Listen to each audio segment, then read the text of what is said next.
Dear colleagues, dear members of the Parliamentary Assembly, distinguished participants of the Platform for Russian Democratic Forces, dear guests.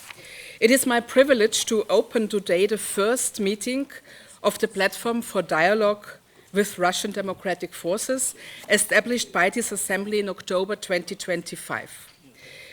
This moment matters. It matters because this platform is no longer an abstract idea or a resolution just on paper. Today it becomes political reality with faces, voices, and shared responsibility. Members of this assembly and participants from Russian Democratic Forces united by one goal. The Parliamentary Assembly made a deliberate choice to invest political trust and institutional credibility in dialogue with Russian Democrats at a time when Russia's war and aggression against Ukraine continues. Repression inside the country deepens and the prospects for democracy appear distant.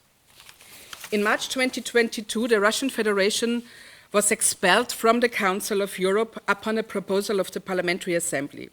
This was not only a legal act, it was a political statement of moral significance.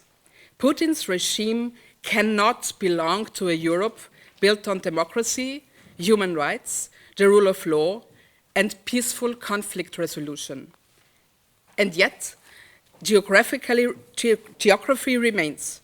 Russia is part of our continent. What happens in Russia affects Europe's security, stability, and future. Mostly important, Russia is not only a regime.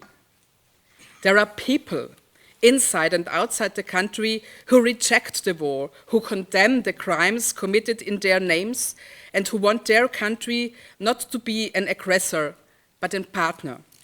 They keep alive the hope of a different Russia. This platform sends a clear message to these people. Europe has not forgotten you. We support those Russians who oppose the war of aggression, who respect Ukraine's territorial integrity, and let me underline that, who accept responsibility for the harm inflicted by the state. We support you practically, politically, morally. One day a different Russia can return to Europe, not by rhetoric, but by transformation. A Russia that holds power accountable. A Russia that learns from its history rather than from repeating it. That respects borders and sovereignty of their neighbors. A Russia that protects the rights of all its citizens, including ethnic minorities and indigenous people. As someone coming from a minority background myself, I'm particularly pleased and relieved that these representatives of indigenous people are part of this platform. I want to reaffirm our Assembly's commitment to addressing Russia's colonial legacy, including through dedicated dialogue formats. But we must be honest, such a Russia will not fall from the sky. It will be built through institutional reform, political responsibility, profound change in public consciousness. And this will take time, courage, and preparation. It will be for the citizens of Russia to lead this transformation, but it is our responsibility to be ready to support it when the window of opportunity opens, and it will open. That is the purpose of the platform. It must become a space for serious reflection on the common European vision for a future democratic Russia. A Russia without imperial agenda, without revanchism, without violence as a political tool. And let me recall in this respect that the Assembly set very precise and strict conditions for the Russian participation to sit at this table, including that each of them has signed the Berlin Declaration. This vision matters not only for Russia. It matters for European governments shaping long-term policy. It matters for Ukraine, which deserves security, justice, and a future free from threat. And it matters for Europe as a whole, which cannot afford permanent instability on its continent.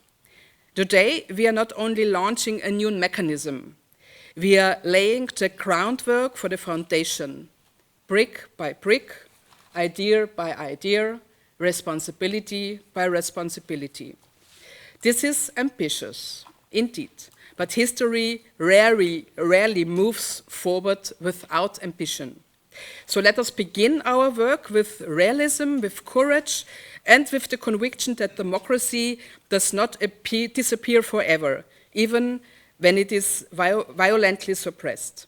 Today, at the first meeting, I would like to hear from the Russian participants what are their expectations for the work of the platform and what will be their contributions. And I think we all are united in the conviction that authoritarian power can silence voices, but it cannot silence our convictions.